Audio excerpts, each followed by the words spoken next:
everyone, and welcome to today's webinar, Achieving Perioperative Systemness. I'm pleased to welcome today's speakers. Brian Dawson, System Vice President, Perioperative Services at CommonSpirit Health.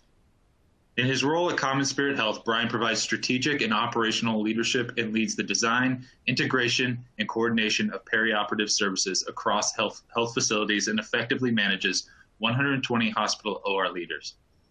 Prior to his role at CommonSpirit, Brian was the first Afro-American male nurse corps officer to command a naval hospital. Brian earned his BS in nursing from American University in Washington, D.C., and his MS in nursing administration and leadership from Old Dominion University in Norfolk, Virginia.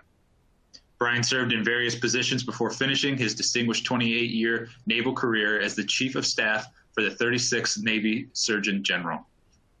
Since retiring from the Navy, Brian has served as the Vice President of Surgical Services for Salem Hospital in Salem, Oregon, Director of Surgical Services at St. Anthony's Hospital in Lakewood, Colorado, Instructor Educator for AORN's Nurse Executive Leadership Series, and CEO and President of BD Perioperative and Healthcare Consulting, LLC. Ashley Walsh is Vice President, Client Services at LeanTaaS. In her role at LeanTaaS, Ashley leads collaborative efforts with more than 30 healthcare organizations to develop, introduce, and implement high ROI predictive analytics solutions that help increase patient throughput, improve satisfaction for both patients and staff, optimize resource utilization, and reduce service delivery costs.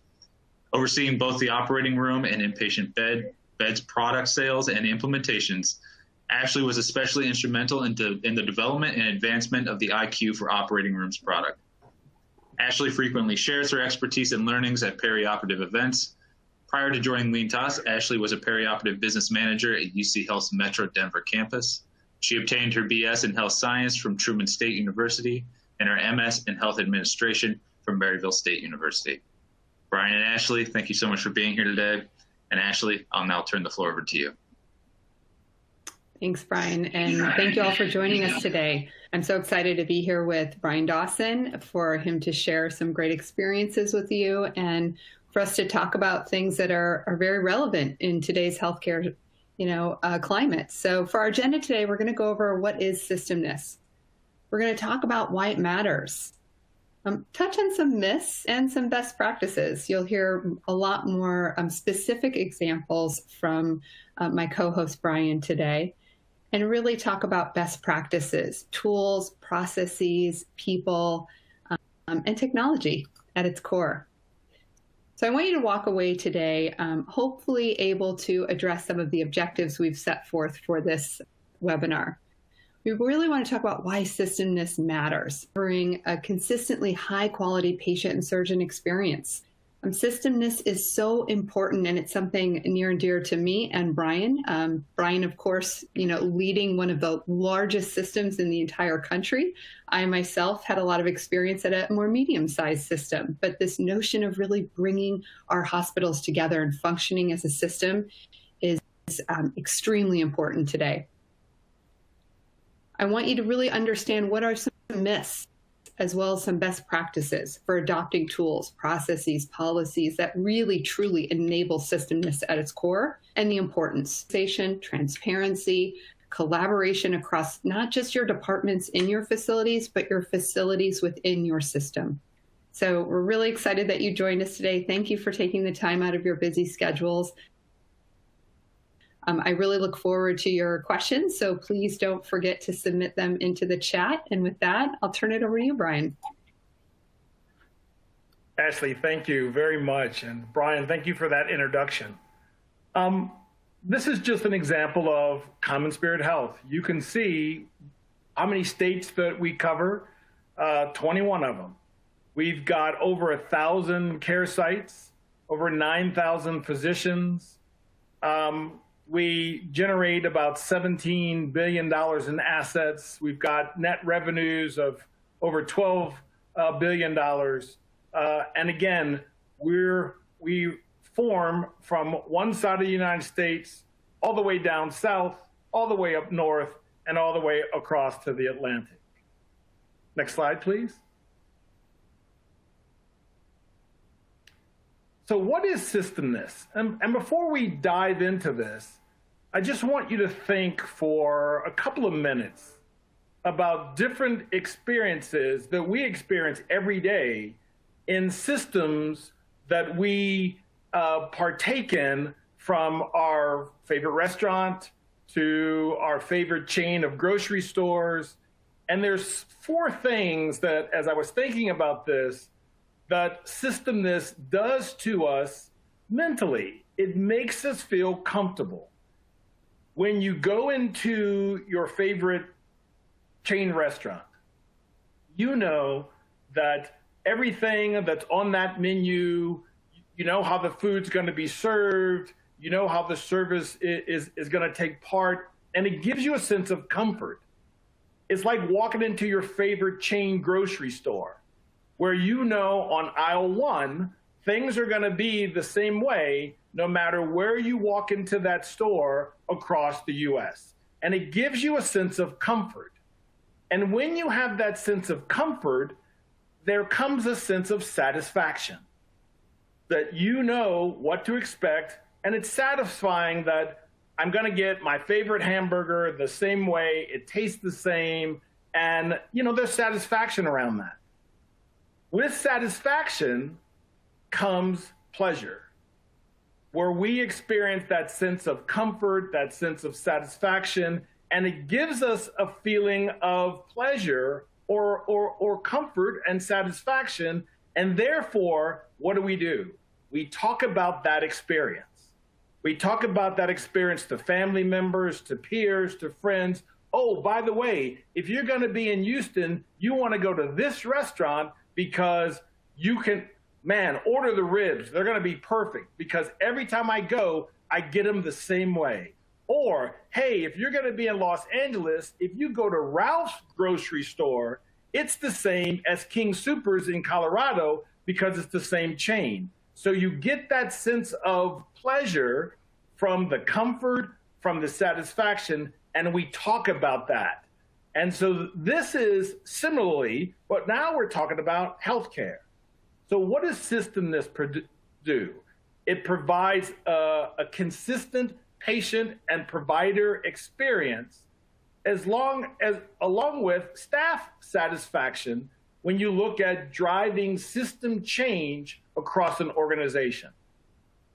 The organization provides the tools, the policies, and the procedures for that systemness to occur.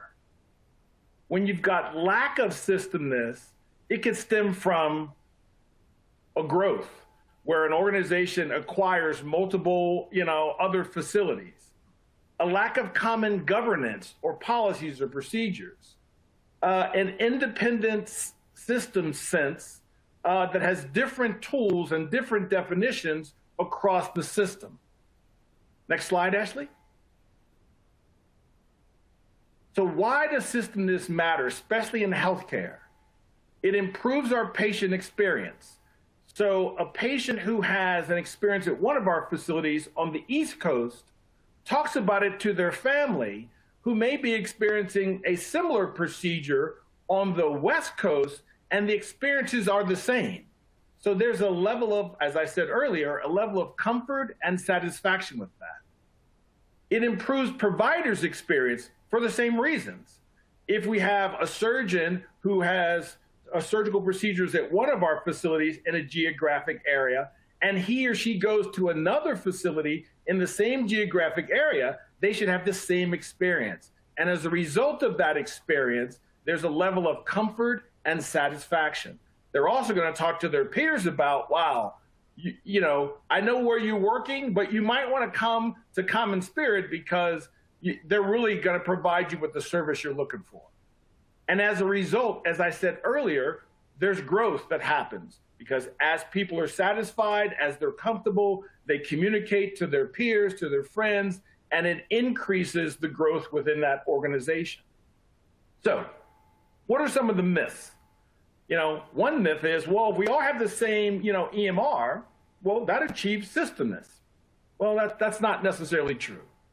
If you just look at the peri-op area, when we first started our journey back in 2018, we found that we had different ways of scheduling procedures.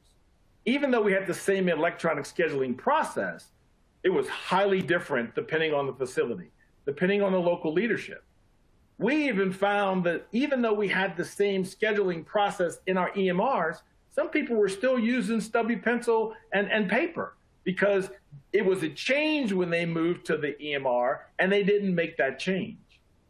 We also looked at reviewing historical results, and the data was everywhere. What we found was we spent a lot of time identifying the problem, but what were we doing about fixing the problem? We had a lack of credibility in the data and the reports that we put out because we were all doing it a different way.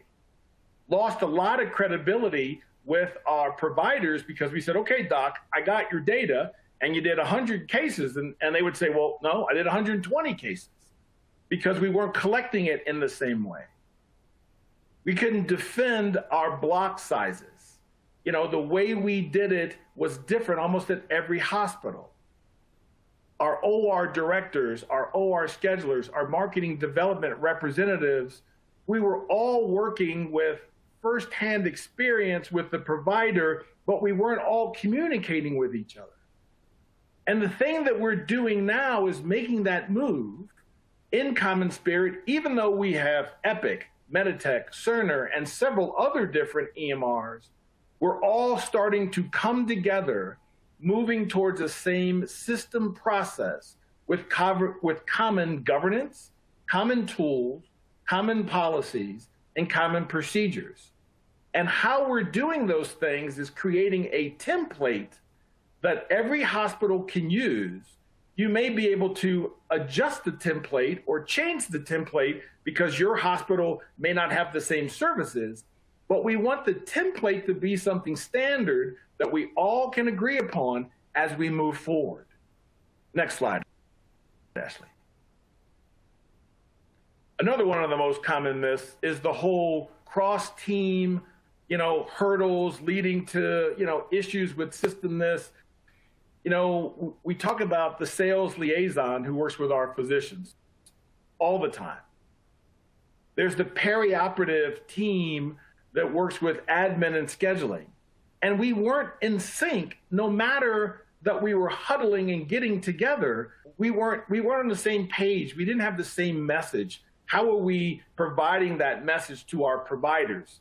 Our MDRs might be giving, one message as they're recruiting new surgeons, and the OR would give a whole different message depending on, constraints in the OR or realities that we face within the OR.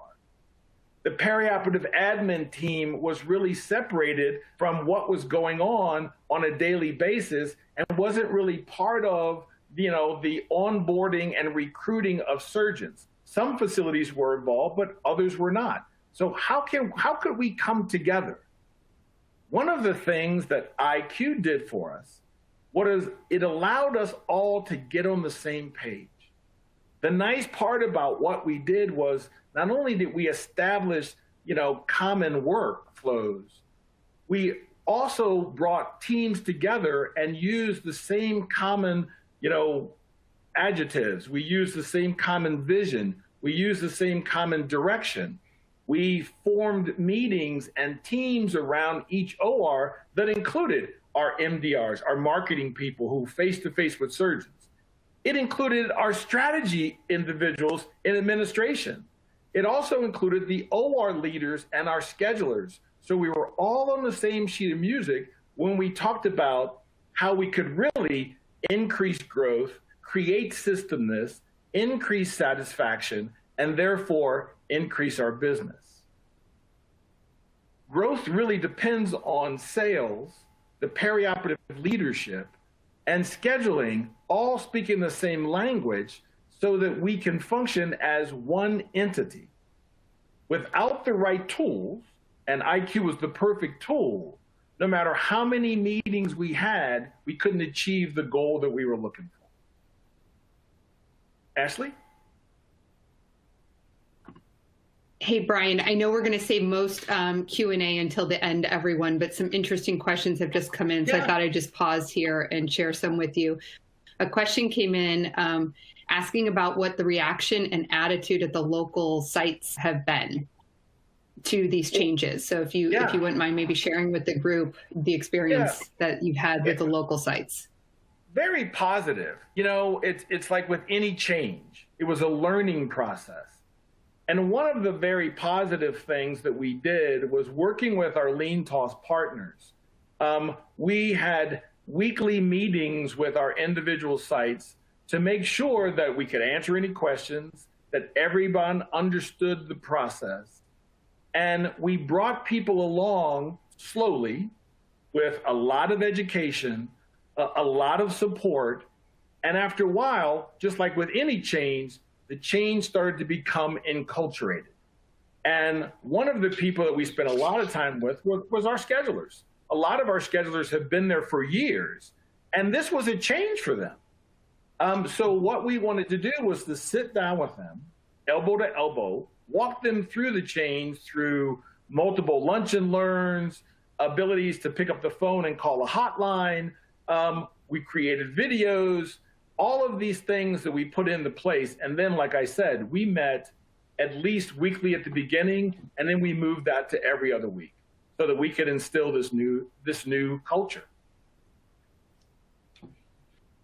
Hopefully I think just one of my observations too, having been a part of it, was, you know, of course, before the pandemic presented itself to all of us, we had the opportunity to meet with all these great leaders in person. So I found that very invigorating and exciting for those leaders, because a lot of them had never met face to face before. Kind of one day opportunity for them to not only get together, hear about best practices, but then we got to hear feedback just as partners with the organization as well. So that was very positive.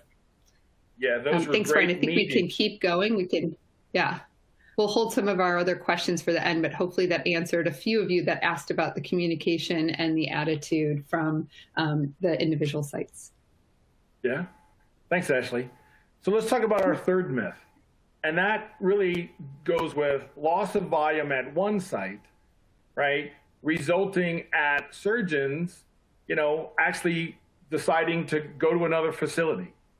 And like I said, prior to us coming together, and as Ashley talked about, you know, a lot of communication, we had independent surgeons taking volume to other facilities in our geographic location because they didn't think to talk to one of our sister facilities locally. We also didn't share with them, hey, if you can't get into hospital A, you might want to check hospital B. And despite several different, you know, opportunities for us to try to increase that communication, it just wasn't standard work. What we did with the iQueue tool was we made sure through our MDRs that surgeons had privileges at all of our facilities in a geographic location. So as an example, Sacramento. Most of our hospitals in greater Sacramento are within 25, 30 miles of each other.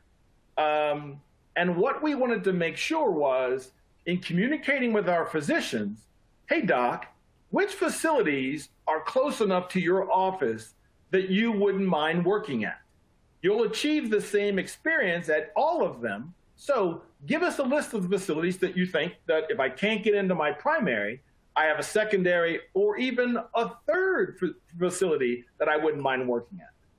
Then we made sure through our administration that they were credentialed at those facilities.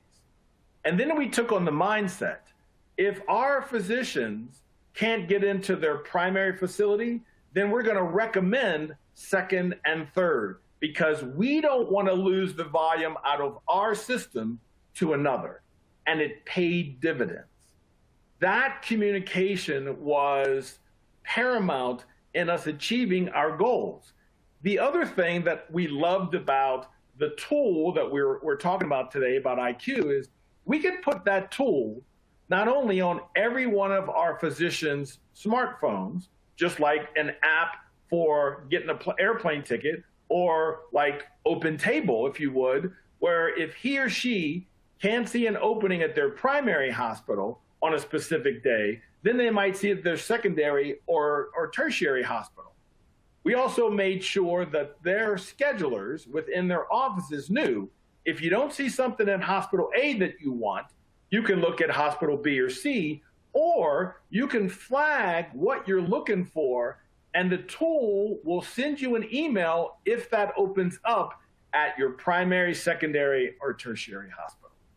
So working with our market folks and our strategy folks and the OR schedulers, we opened up multiple opportunities for surgeons to add cases outside of their block or look for first come, first serve time within our surgical schedules in a geographic area.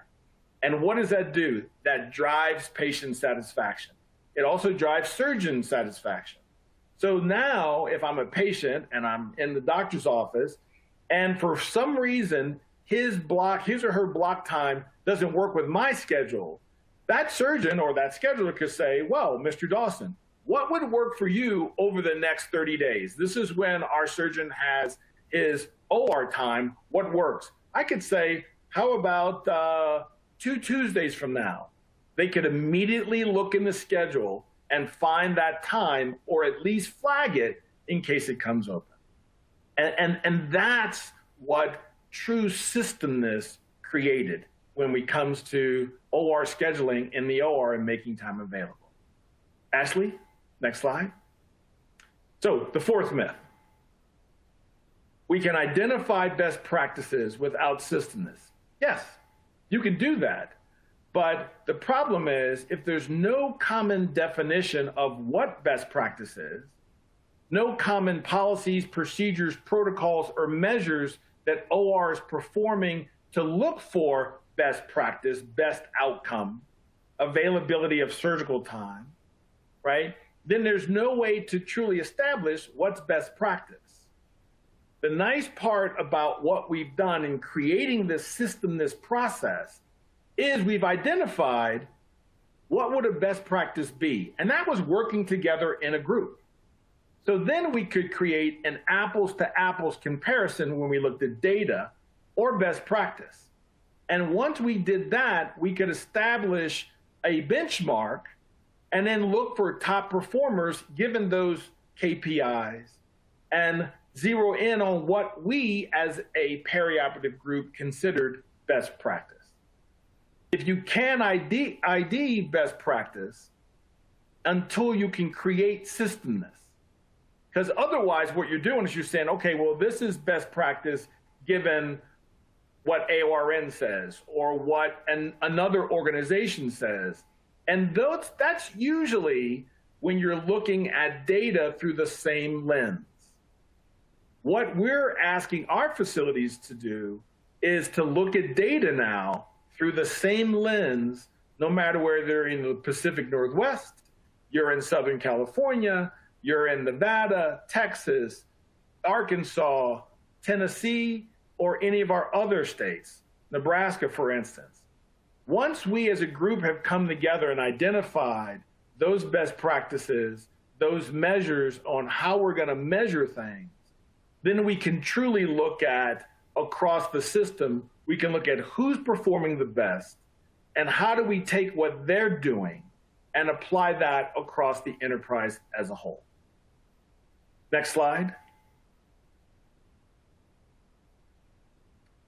So, the reality of systemness in the perioperative arena requires multiple things. But as you can see from the slide, we talk about clarity in backlog and how do we create, opportunities to get surgery on the schedule. Through an electronic scheduling, system, how do we get clinics or non-employed physicians all on the same sheet of music with our employed physicians? How do we create system-wide accountability for managing block? And then how do we establish centers of excellence? And then how do we push this behavior from our critical, our acute care facilities into our ambulatory surgery facilities? And how do we look for best practice? But what's not on this slide is critical, and that's communication. One thing that I'm proud that we've done in perioperative service is establish a perioperative services council. made up of surgical service leaders from all of our divisions, chosen by the division chief nurse. We meet every month as a council to talk about everything from supply chain to policy to scheduling, how are we doing with scheduling, to where we want to take our practice. The nice part about this group is the synergy is phenomenal. Also, what we've done is we've created subcommittees. We have multiple subcommittees that are just exceptional, run by exceptional clinicians and educators and health administrators. We've got subcommittees around perioperative policy, around perioperative education, around SPD, our backbone. We've got subcommittees around capital equipment and around supply chain items. We're also looking to grow some of those subcommittees to delve into other areas that we haven't thought of yet. And we tie all that together through multiple sources of communication. We're working to get the same message out to as many of our leaders as possible through minutes and through other collaborative meetings that we have, to make sure that everyone within perioperative services is on the same sheet of music. That way, we're creating that systemness that I talked about at the very beginning, where no matter where our CommonSpirit franchise is, we're performing the exact same way in our perioperative areas, so the experience that our patients, our physicians, and our staff has is the same. Ashley? So I want to take a couple minutes really to just talk about kind of key issues that we see in working with many different healthcare organizations, especially like Brian's. I'm sure most of you on the call today are part of a hospital that may be within a broader system. I'm sure that many of you have spent a tremendous amount of time trying to improve efficiencies within your individual locations. And to give you a little bit of a picture on how complex these problems can actually get when you extrapolate them at a system level, I want you to think about this slide here just for a second and really think about the fundamental problem in capacity management when we think about how we try to optimize our ORs within our hospitals. I spent a lot of time on this myself, and I'm sure all of you have as well. When you look at that graph, what I'm showing you is just one service line at one hospital, 4 physicians in that service line. And I'm showing you their volume patterns over a year. So that's 4 doctors. In a system like Brian's, you need to extract that to, there's thousands of physicians, across the entire CommonSpirit Health Network. So if you think about trying to understand all of those physicians' patterns of operation, to know when are they going to conferences, when are they in high season, the math starts to get really, really complex. And then you got to factor in a lot of other things to understand demand, which is, how many patients are they seeing in their clinics? How many are going to need surgery? Who fits into block time? Who needs extra time outside of block time? How long are the cases?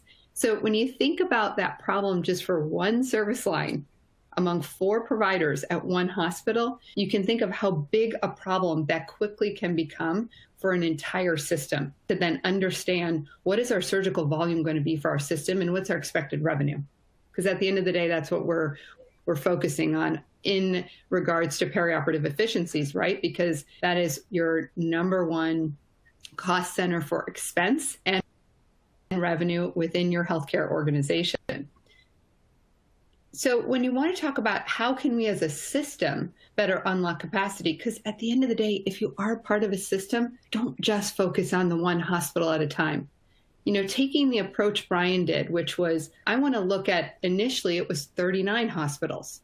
Now it's going to be double that, to understand what is our capacity, how do we better use our ORs, how do we better utilize our staff, and ultimately serve our patients.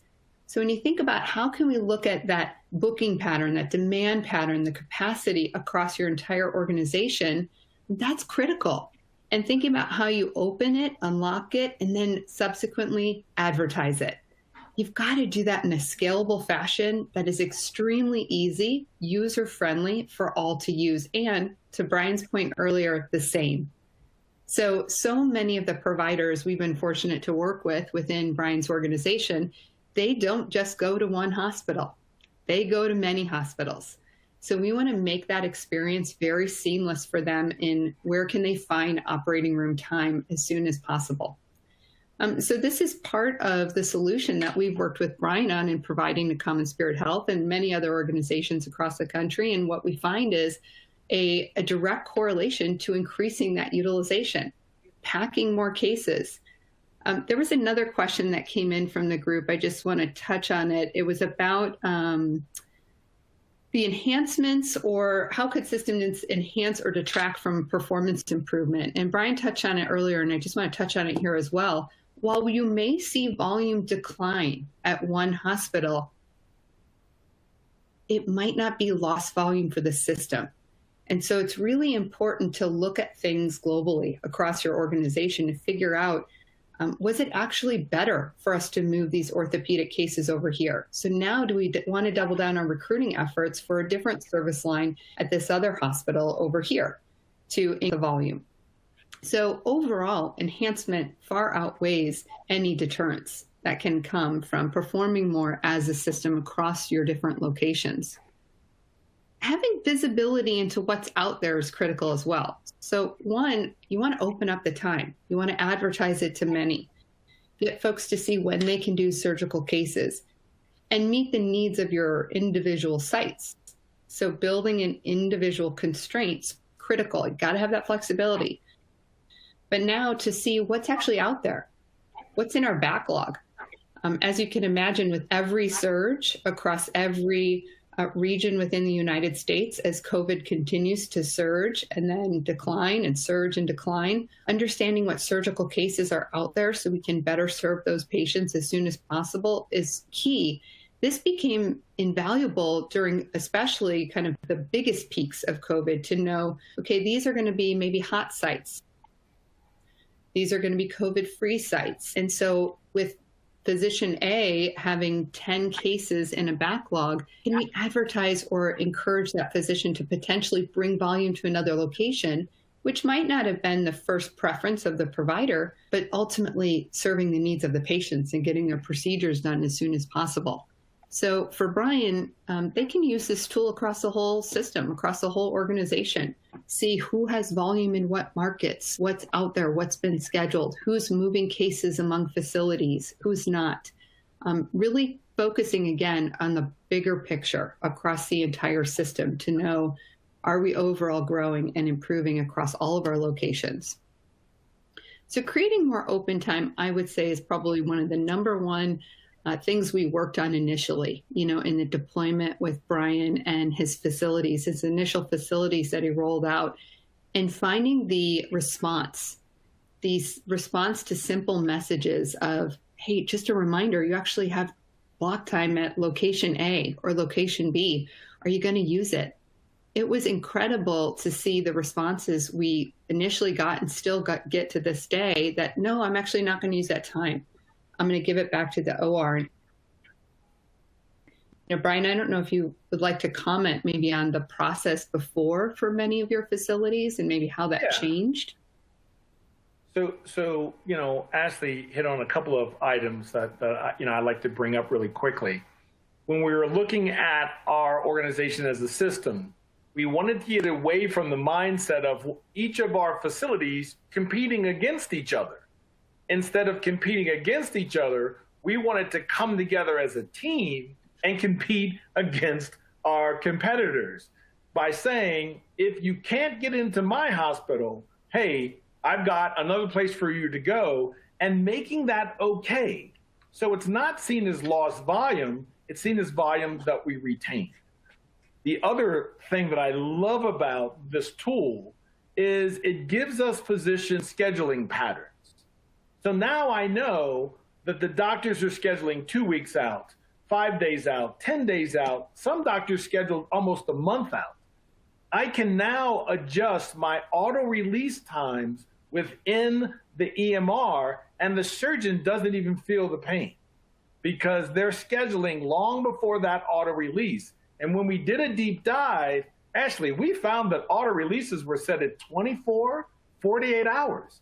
No surgeon, if he gets 24 hours out, can say, oh, I can book my elective case in there. But now you move it 7 to 10, 14, even better, and now I can use that time. The other great part about the tool, we send out auto reminders.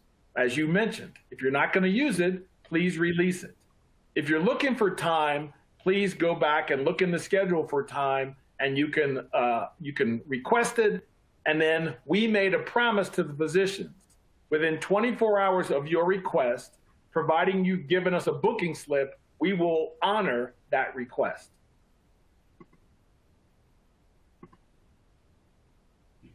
Yeah, thanks, Brian, for sharing. Things go on with that, Ashley. Yeah.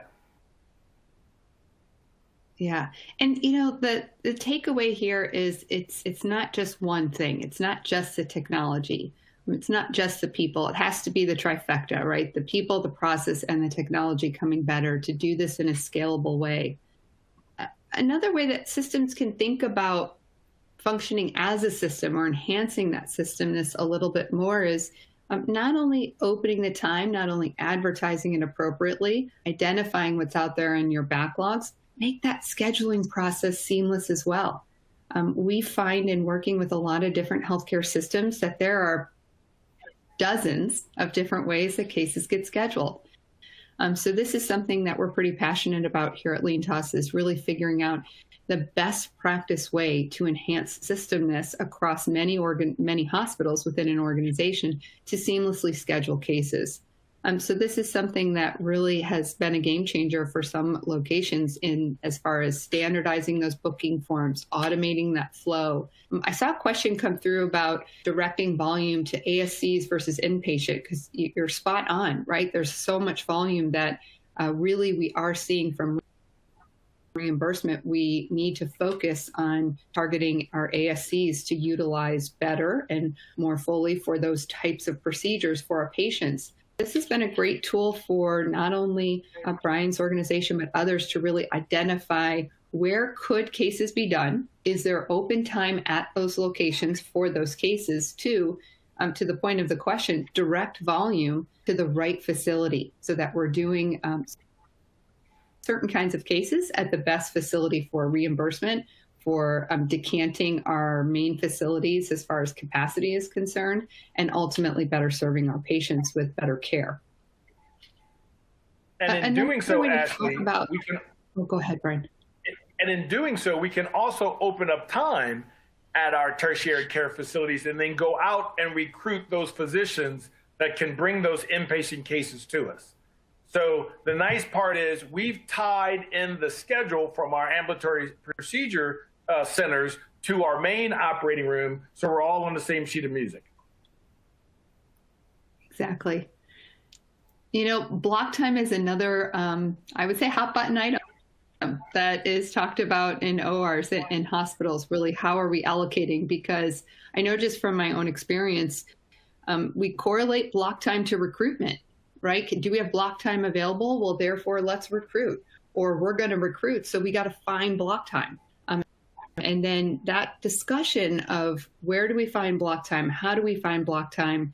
Who do we potentially remove block time from ends up becoming a very politically driven conversation.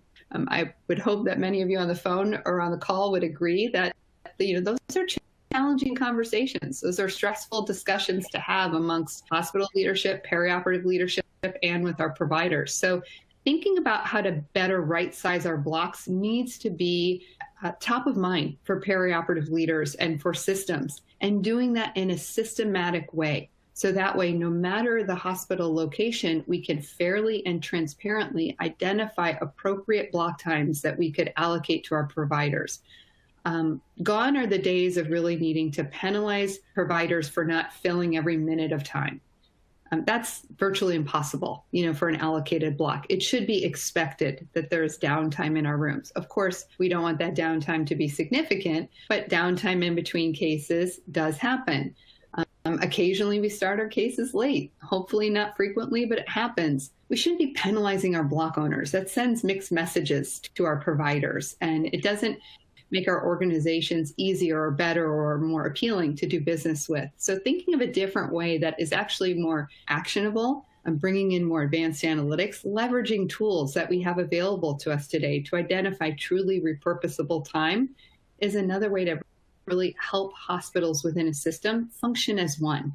Make that decision-making process a little easier. I'm not going to say it's easy. It's never easy when it comes to block time, but a little bit easier in having credible real-time data with great visualizations and more advanced algorithms in the background to open up those availabilities in the block schedule.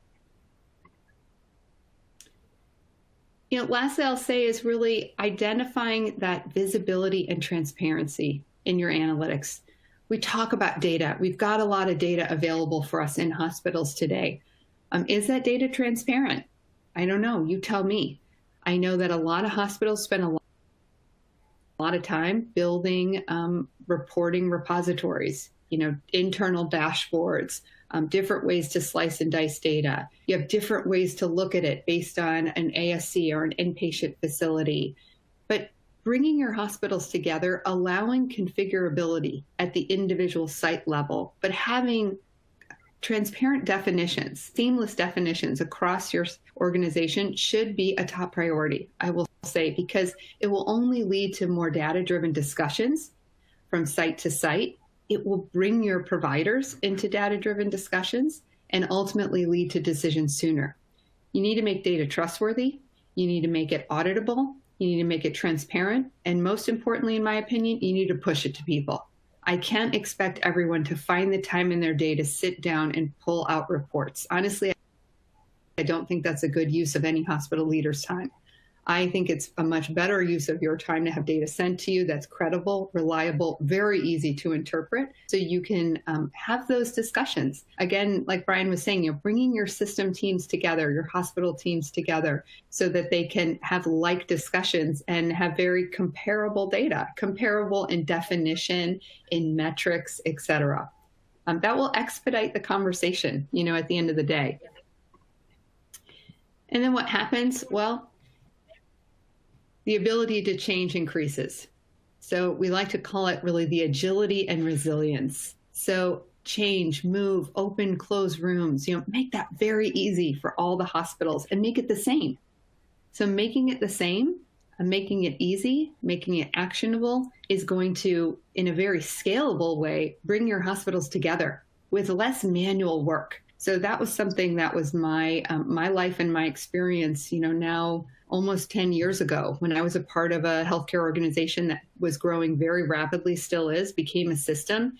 There was a lot of manual work involved in bringing locations together and having similar conversations. So what tools like this allow in coordination with your EHR is more expeditious outcomes, led with data to improve your efficiencies. When you do that, at the end of the day, you certainly can do a lot of things. First and foremost, you can add more volume to your locations. You can certainly be easier to do business with. You can increase your key performance indicators. So specifically, prime time utilization, staff room utilization, block utilization. And guess what? You also can lower capital and operational costs. This is just a simple visualization that shows a room being occupied pretty well by the days of the week, but not so well on the robot. It happens to be a room where you put a robot. So that should be a really good eye opener for a hospital that I bet you're going to have physicians knocking on your door that they don't have access to the robot. They want you to buy another robot, but maybe you don't really need to buy a robot. I would say, ask yourselves, do you have really good, reliable information that can very quickly answer? And that's just one of dozens of examples, that ultimately lead to very expensive purchases and maybe not utilizing your capital to the best that you can. So Brian, I know we're just about at time, but I'd love for you to share just some of the results you've seen so far. Yeah, so thanks, Ashley. Really quickly, across the Dignity facilities, those are primarily in California, Nevada, and Arizona. So we've provided the tool to over 230 plus providers on their smartphones. So anyone who asks, they get it. We've unlocked, as you can see, over 2 million minutes of time that we've made now available to other surgeons. As a result of that, through the iQueue, we've taken over 31,000 block requests via iQueue, couple of button clicks and it's there. And we filled that time. We filled about 559,000 minutes. So we're only filling the time that we're opening about 23% of the time. So now our job is to go out and recruit those providers so we can fill that at even a higher level. And as a result of all that, Ashley, if you go to the next slide, you can see we've increased our volumes. Go back one more, Ashley, if you would. We've increased our volume. We've increased our prime time utilization. We've increased our staff room utilization. That's the number of rooms you staff and that you use during the day. We've increased our block utilization. And next slide, we've generated in the first 18 months of the tool, $40 million. Nothing to shake a stick at. And remember, I said we only filled it at 23% of the number of minutes we've released. So now we're working on filling that at a higher level. The more we fill it, the more revenue we'll generate. Thanks, Ashley. Thanks, Brian, for sharing. And I don't know if you want to touch on this, but there was a question about, are you across your entire health system at this point or not, and how many facilities? Yeah. And so we're now across just our Dignity facilities. And so that's about 32 hospitals. The system was very nice to us. We've gotten funding to expand this across all of CommonSpirit. So we will be starting with our facilities in the Midwest, primarily in Nebraska and Iowa, in the next month or two. We're also going to be going into Tennessee to our 3 memorial facilities in the Chattanooga, Tennessee area. After that, we look at moving into Texas and Arkansas, and then finally, hopefully, into the Pacific Northwest. Thanks for sharing, Brian. One thing, Ashley, that I wanted to bring up. Ashley talked about data. The data source is our EMR. We want to make sure that the EMR, the scheduling that's listed in the EMR is correct. So we literally meet twice a month to validate the data. The other thing that we do every month is we send out to the OR directors the data set. We call it the dashboard. We send the same dashboard out to hospital presidents, chief nurses, some of our chief financial officers, and then we send it finally to the division leader, where we roll the whole division up so that everyone sees the same data, can make business decisions around that data, and then that data is used at our perioperative subcommittees or perioperative committees at each hospital, where they look at the data and they make decisions off the data.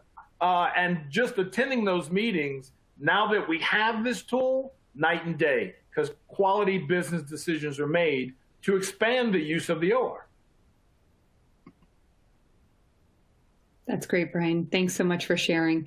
I know we've got some questions I want to make sure we address, but I hope you all joined, or I hope you gained a lot from this webinar today. Would love for you to connect with us after. So if you can't stick around for some of the Q&A, do please feel free to reach out to us. You can do so through Beckers. You can also do so through info@LeanTaaS.com. And we certainly can provide the slides that we use today, as well as answer any of your specific questions. But I hope that, more and more hospital systems in our country, like CommonSpirit, invest in make the investment to enhance systemness, because there's so much to gain from it for your organizations. This is one example of perioperative services. And how we have worked towards increasing efficiencies. And there's so much more work that can be done even in perioperative services. But to see these kinds of advancements, to see them done in a scalable way, and for organizations and individual locations, like the ones within Dignity Health, among CommonSpirit, sustain that workflow and those enhancements has been really incredible to watch. So we're fortunate to work alongside Brian and the CommonSpirit team. And thank you all for joining, and would love to answer any questions for those of you that can stay on.